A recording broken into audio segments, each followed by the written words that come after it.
Hello friends, Revolver 44 here.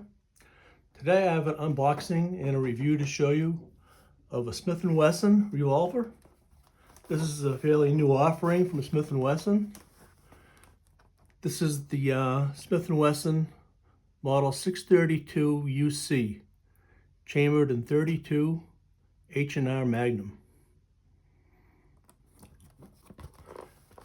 Take this out of the box. This is a fairly new looking box from Smith & Wesson with two-tone blue and white, usually all solid blue. Inside the cardboard box you have the gun wrapped in a plastic bag. Show you what comes in the box.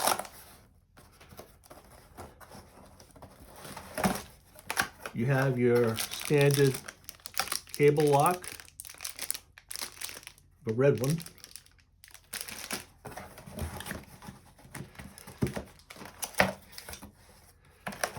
We have the Smith & Wesson sticker. There's two stickers there actually. One's just the Smith & Wesson lettering and one's the logo. We have the firearms warning card.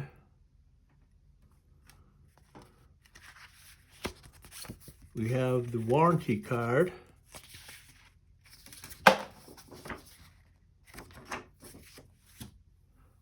This here is advertisement to join the NRA.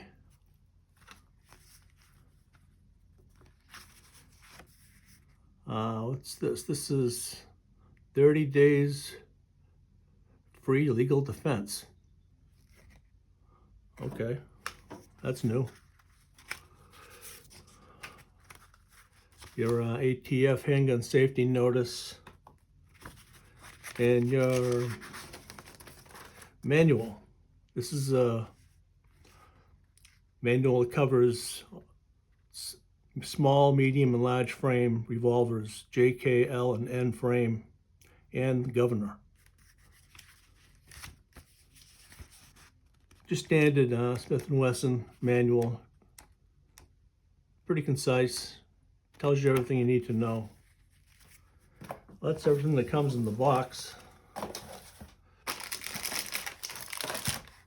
Get that out of the way. Show you the revolver. Comes in this nice padded bag.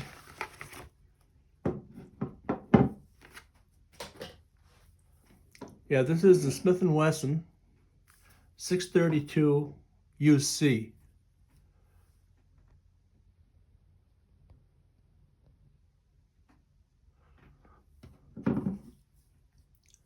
Yeah, it's a nice little J-frame revolver.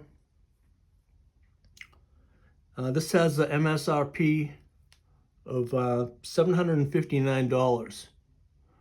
I also like to thank my friend George for letting me borrow this to review it. This, like I said, this is chambered in 32 H&R Magnum. It'll also fire 32 long and 32 Smith & Wesson. It has a 1 7/8 long barrel. It's a J-frame. The frame material is aluminum. It has a clear finished coating on it, which will probably show wear if it's holstered for a lot. Goes in and out of a holster a lot. It might show some wear because it's, like I said, it's just a clear finish over the aluminum. It has a single action trigger. The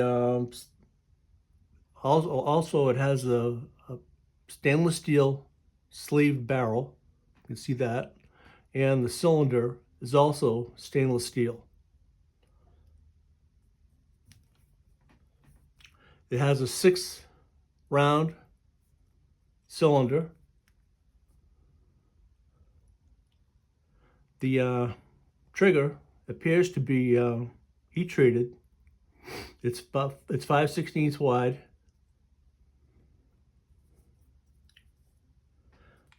The front sight is a tritium insert night sight. It's made by XS. It's called the XS Big Dot. The rear sight is dovetailed into the top of the frame. It has a locking screw on top, so if you need to adjust it, you can loosen that screw and drift it from side to side. The grips, they're fairly smooth, but they give you a good purchase. These are made by VZ G10 style grips. The weight of the revolver is 16 ounces. It has a length of 6.3 inches. They improved the trigger geometry on these revolvers to give you a smoother, lighter weight trigger pull with no stacking. It's very smooth. They also giving you what they call an endurance package, where you can see the pins on here. These are titanium. They're made out of titanium for longer lasting, more durability.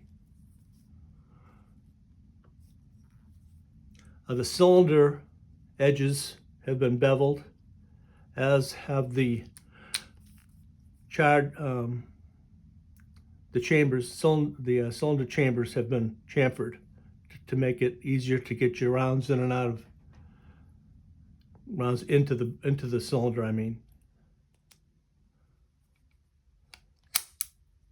Yeah, it's really a nice improvement over a gun that was already very, very good, the regular 642. This has no internal lock, which is a lot of people will be glad to see that. And this one here, which is also different from the 642, it has the shrouded ejector. The ejector rod is shrouded. It has the same short ejection. It has the same detent too to hold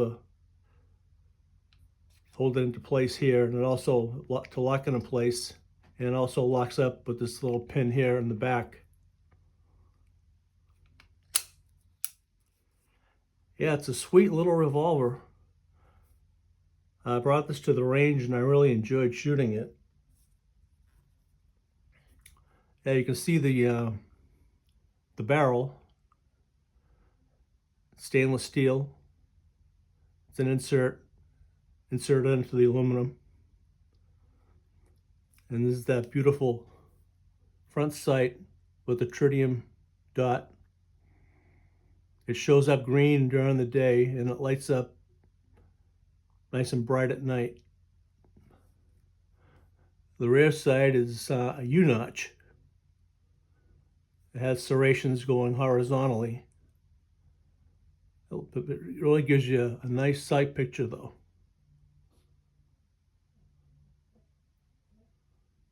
You see that? Yeah, really nice sight picture. Yeah, the top of the frame is just notched like the older ones were, but now you have the bonus of having a nice rear sight, which you didn't get those in the 642s or the 442s.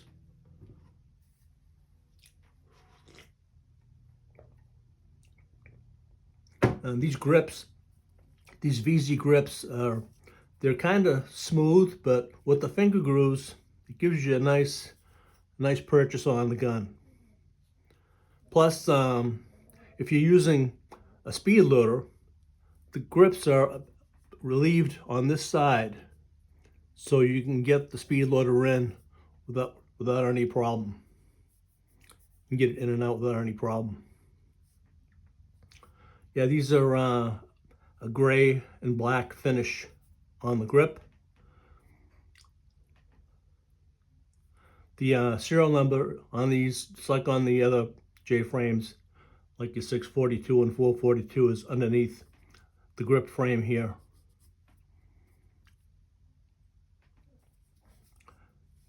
Yeah, on this side of the gun, you have a roll mark. It says 32 H&R Magnum. And you have your address line here. And on this side, you just have your etched. This writing is all etched. What's up, by the way? Your etched Smith & Wesson logo here, emblem. And here it just says Smith & Wesson on the front of the barrel. Yeah, this front set is also pinned in, so if you want to change that at any time, if the tritium wears out, you can just drift out that pin and replace it. This is a 3-screw frame. There's a screw here, and there's one here at the very top on the edge of the grip. Yeah, this is a really nice grip. It's gives you a good purchase, plus having it extend up to the top here helps a lot with controlling the recoil. It really keeps you on target much easier. It's a lighter recoiling gun than the 642, which I have previously reviewed. Plus it gives you the added shot. You only had 5 shots on your 642, you get 6 with the 32 H&R Magnum. This, it's a smaller, less powerful round, and I think in general than the 38 Special, especially if you have plus P. But it's still a very capable round for self-defense.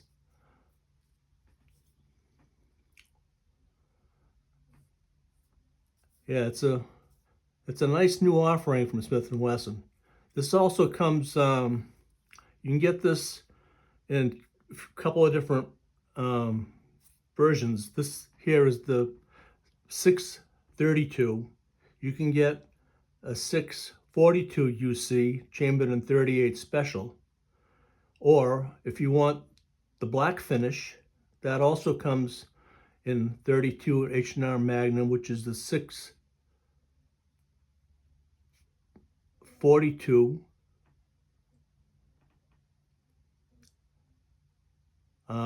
the 630, no, the 432, I'm sorry, the 432 UC is the black version of this, or the 640, the 442 UC is the 38 Special black version of this.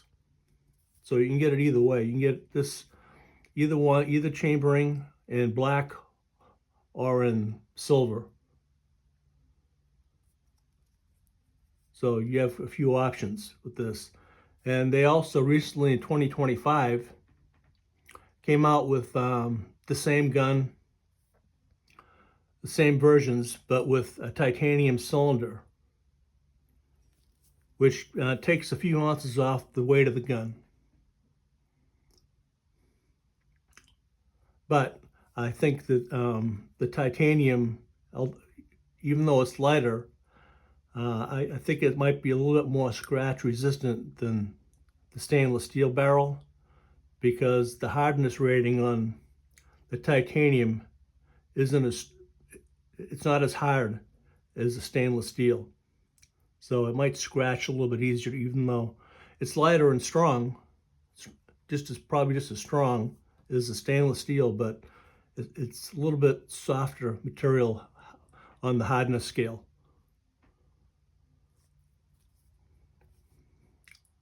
I have my 642 here to show you a comparison. They're very, very similar. I have some Hogue grips on this 642. This will only hold 5 rounds of 38 Special. but it's very similar. It doesn't have the enclosed backstrap, but these grips would fit on this gun also. They also have some new grips made by Hammer Forge that are similar to these.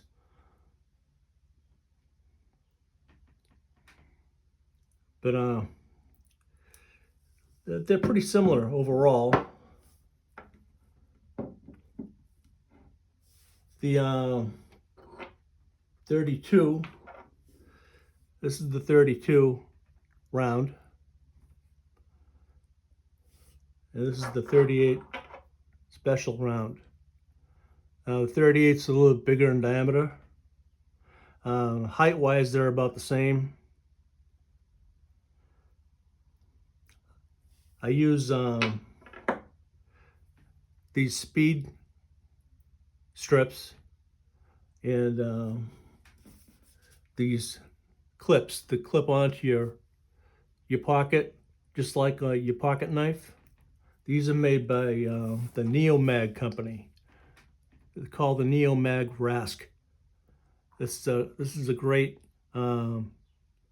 clip to use for your speed strip.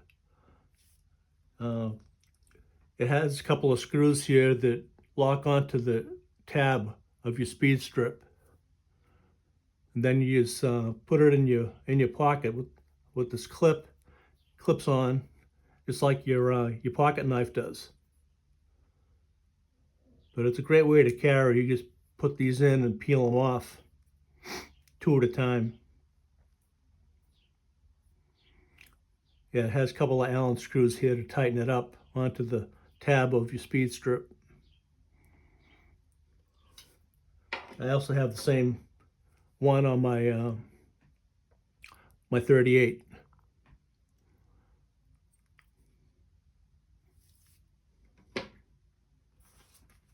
Yeah, I usually carry both of these in a sticky holster on my side. I always recommend that you use a holster for these guns. No matter what kind of gun you're carrying, always keep it holstered for your own safety, to protect you from accidentally pulling the trigger, which is a little bit harder to do with a revolver because it's a heavy trigger, but I would still definitely always carry it in some kind of a holster. But these are great to put it in by your side or in your pocket. Nice way to carry. But it's like I said, it's very similar to your 642 in size and weight.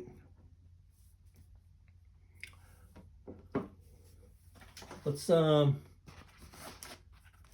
check out what the trigger pull weight is on this.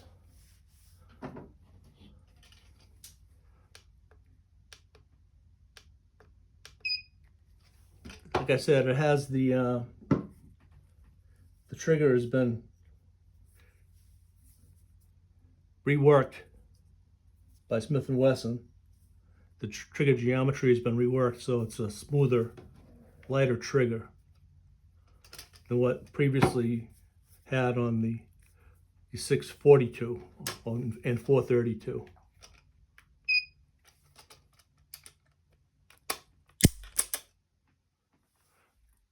It's 7 pounds, 0.6 ounces.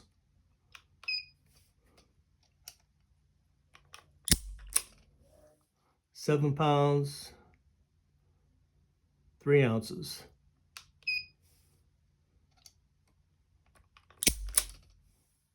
£6 pounds, 5.8 ounces.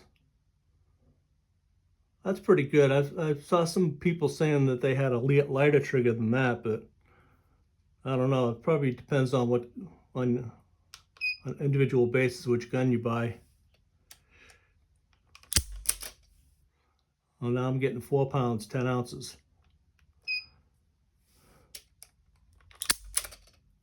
4 pounds, 9 ounces.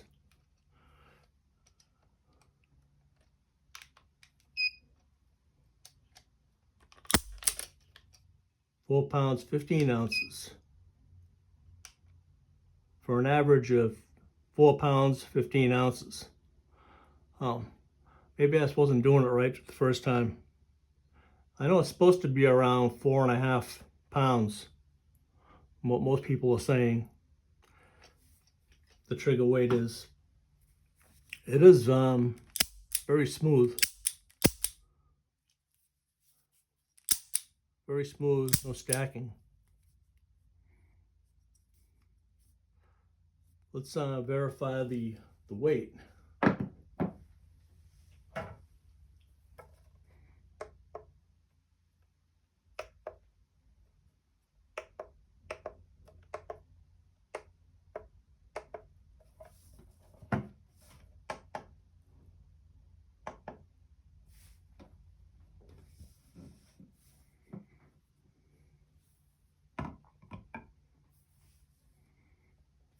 That's pounds.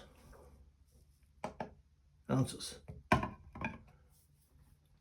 16.9 ounces.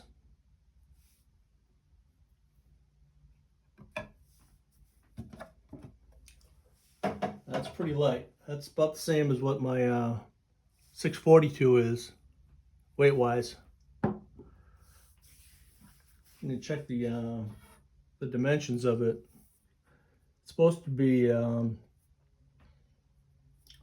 6.3 inches long.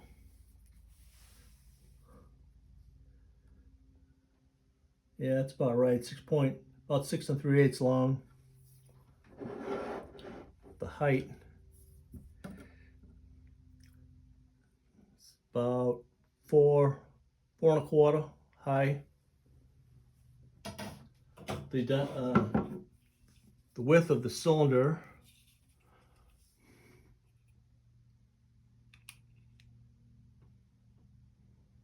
(1.250 1.25" diameter.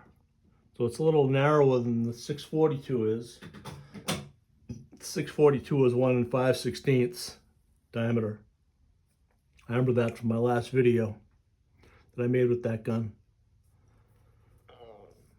I brought this to the range, and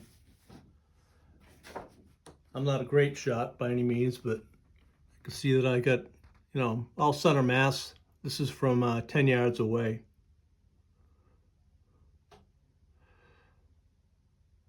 A couple of flyers, one there and one there.